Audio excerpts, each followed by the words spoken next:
hay unas facturas de venta. Doctor Yesid, ¿me hace un favor? Doctor Yesid. Sí, doctora, claro que sí. Qué pena con usted, pero no tengo registrado ese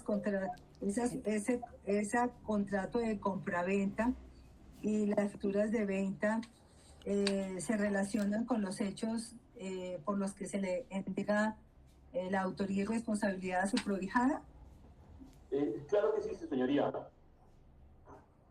¿En qué sentido, doctor?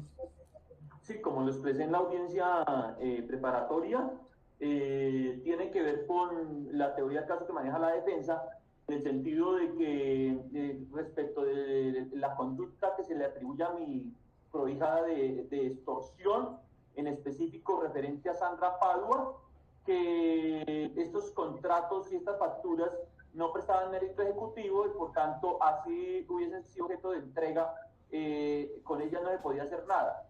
Entonces, básicamente está encaminado hacia la teoría del caso también de la defensa, señoría, no solamente frente al tema económico de mi prohijada. Sendos contratos de mínima cuantía que relacioné en la audiencia preparatoria, correspondientes a Sandra Padua y sus correspondientes facturas que guardan relación con esos contratos de compraventa.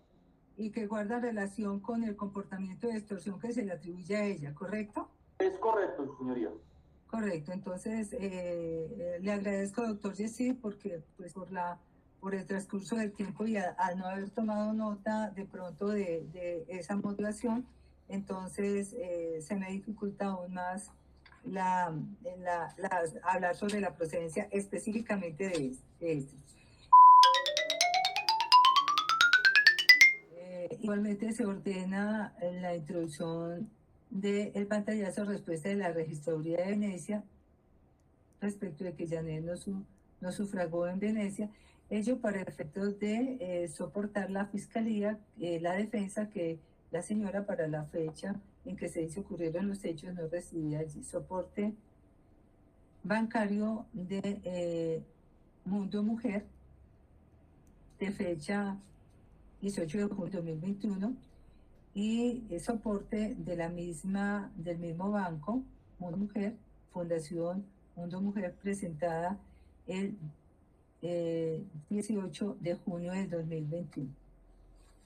De esta manera queda resuelta la solicitud por el señor defensor de la procesada,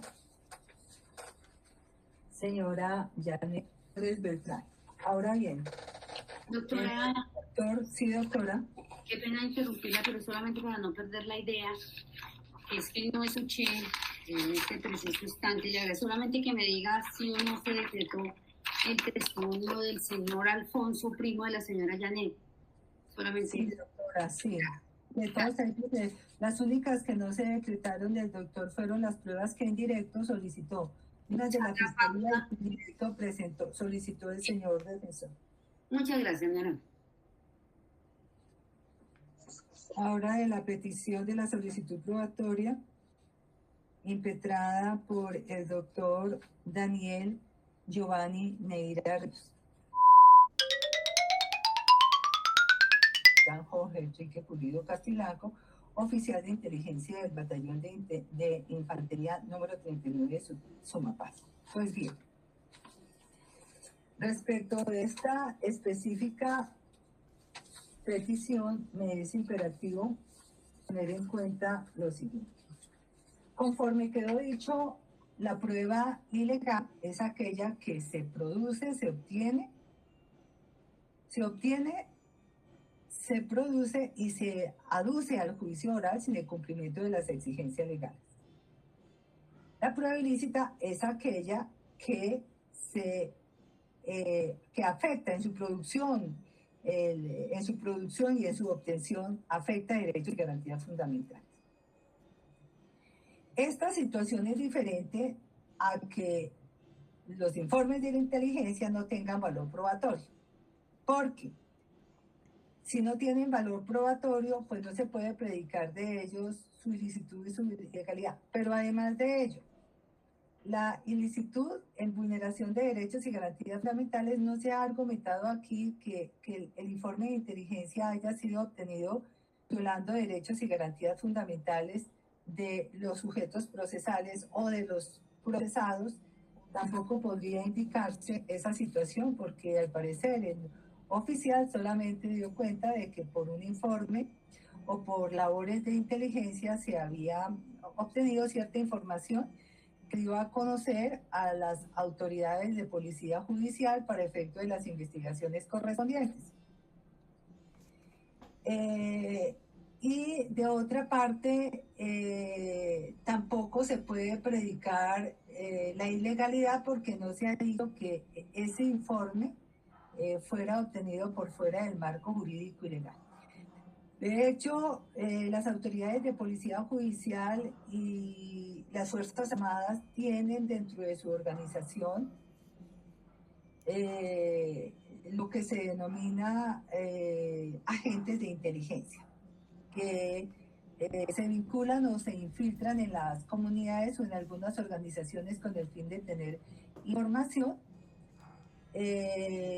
Y esa información es la que reportan o son conocidas como informes de inteligencia. Pues bien, sobre los informes de inteligencia se ha obtenido diferentes pronunciamientos, entre ellos la sentencia emitida de constitucionalidad por la Corte Constitucional y que está con el radicado C-392 del 6 de abril del 2000. También se tiene los radicados o pronunciamientos del Consejo de Estado, radicado 2003-01291 del 1 de marzo de 2018.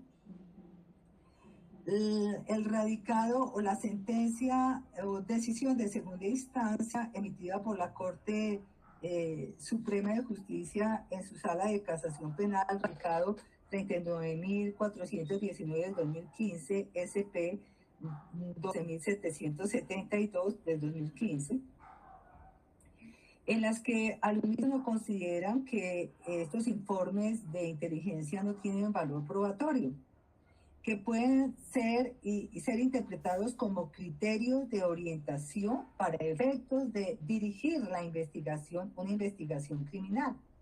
Es decir, al igual que las fuentes no formales, los denominados fuentes no formales, que simplemente sirven como fuente primigenia de investigación de un proceso penal, los informes de inteligencia tampoco tienen y se pueden considerar con valor probatorio en los términos que indican los radicados y la sentencia de constitucional ya indicada, ya aplicada, y que igualmente están contemplados en el artículo 314, y así lo establece el artículo 314 de la ley 600 del 2000. Solo pueden ser considerados como criterios orientadores, no como pruebas. También lo traía el artículo 50 de la ley 504 de 1991.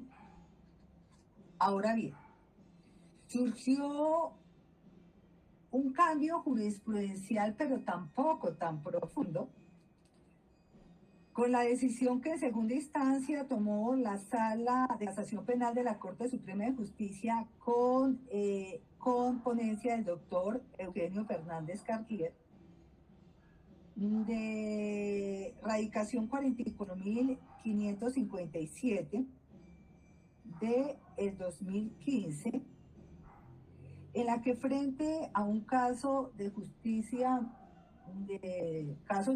y paz tramitados por el sistema de justicia y paz o por la jurisdicción de justicia y paz, indicó que estos informes de inteligencia tenían una concepción distinta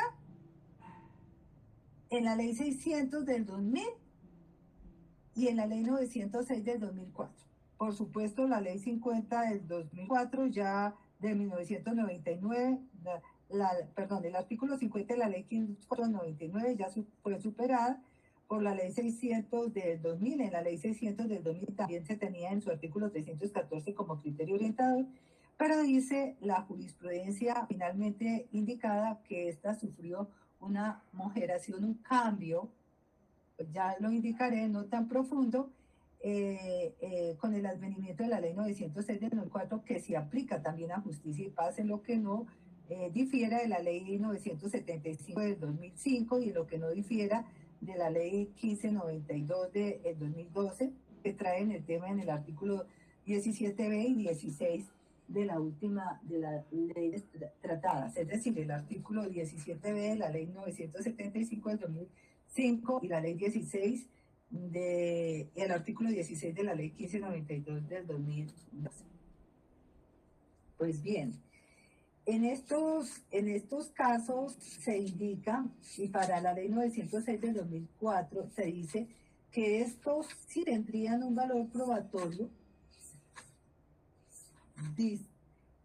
diferente a un criterio orientador que trae la ley 600 del 2000, porque en la ley 906, para, por ejemplo, la formulación de imputación y para la formulación de imputación y para la imposición de medidas de aseguramiento, no se traen pruebas, sino se traen elementos materiales probatorios y evidencia física e información legalmente obtenida por la Fiscalía General de la Nación a través de la Policía Judicial, que podrían fundamentar las solicitudes de formulación de imputación y las solicitudes de medida de aseguramiento. Y en ese orden de ideas, entonces, si nos atenemos a las actuaciones que pueden realizar las partes, y especialmente en la gestión investigativa, las autoridades de policía judicial, en los términos que le faculta la ley, entonces es posible indicar que esos informes de policía sí tienen alguna relevancia como información legalmente obtenida, que pueden ser sustento de una formulación de imputación y una medida de aseguramiento, pero no y nunca podrían ser consideradas como pruebas para efectos de determinar la responsabilidad de los procesados, para determinar responsabilidades penales. Así lo indicó la jurisprudencia que acabo de aludir. Ese orden de ideas, entonces, aquí no se trata de que la prueba sea ilegal o ilícita, sino se trata del valor suasorio, del valor probatorio que pueda tener un informe de policía, un informe de inteligencia. Un informe de inteligencia sirve para iniciar una investigación, sirve para fijar directrices de la investigación, pero no puede determinar la real ocurrencia de un delito ni la responsabilidad del procesado. Se indica que, de acuerdo a la jurisprudencia de la Corte, servirían como elementos materiales probatorios, pero por fuera de las parámetros que establece la ley para la condena, que son diferentes y difieren de aquellas exigencias legales para la formulación de imputación y la medida de aseguramiento. Aunque valga la pena tener en cuenta que el pronunciamiento del Consejo de Estado frente a responsabilidades del Estado por privación ilícita de la libertad se relaciona con un caso de una privación de la libertad que se impuso con fundamento en un informe de inteligencia, pero finalmente se determina que ese proceso y esa responsabilidad se dio en el escenario de la ley 600 del 2000, en el procedimiento de la ley 600 del 2000, donde expresamente el artículo 314, reproduciendo el artículo 50 de la ley 504 del 2019, indicaba que los informes de inteligencia solamente servían como criterios orientadores de la investigación y nunca como una prueba como tal. Recordemos que en la ley 600 los fiscales sí practicaban pruebas y había la permanencia de la prueba, y la prueba se tenía en cuenta para el efecto de imponer medidas de aseguramiento. En este caso no hay prueba antes del escenario del juicio oral, sino que estas pruebas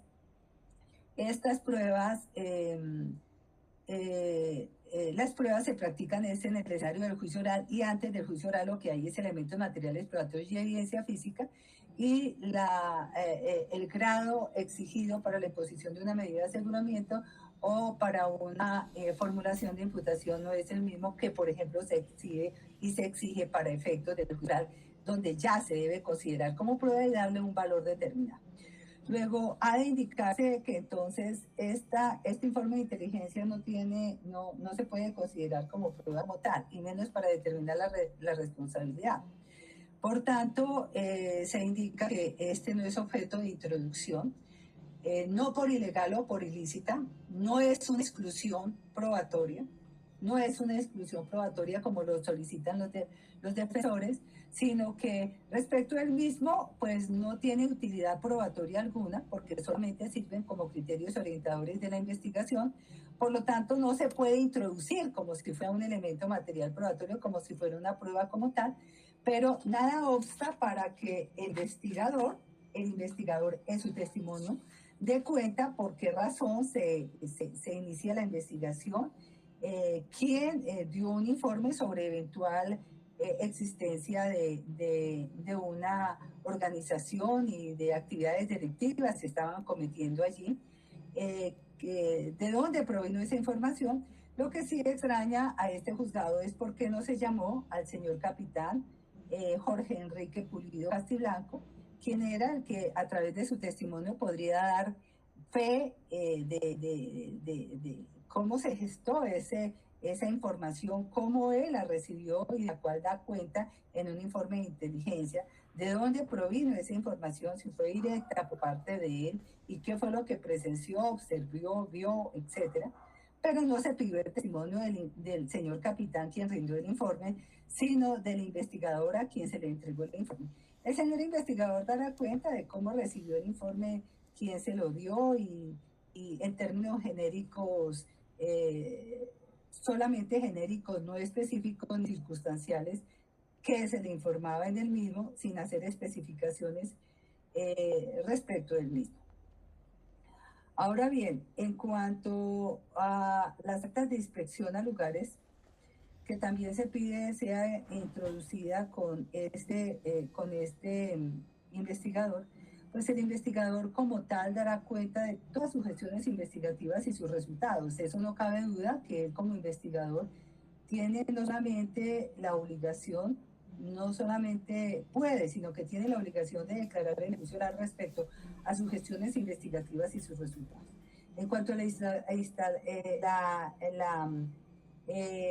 introducción de la acta de inspección a lugares, se tiene que decir que en el sistema penal acusatorio que rige la ley 906 de 2004 no hay prueba trasladada. Por lo tanto, sí puede dar cuenta de que realizó una inspección, a qué proceso realizó la inspección, contra quién se adelantaba ese proceso, por qué delito se adelantaba ese proceso. De pronto dará cuenta de si había alguna decisión definitoria dentro de ese proceso penal, pero no se puede introducir ningún elemento material probatorio que se haya recolectado allí.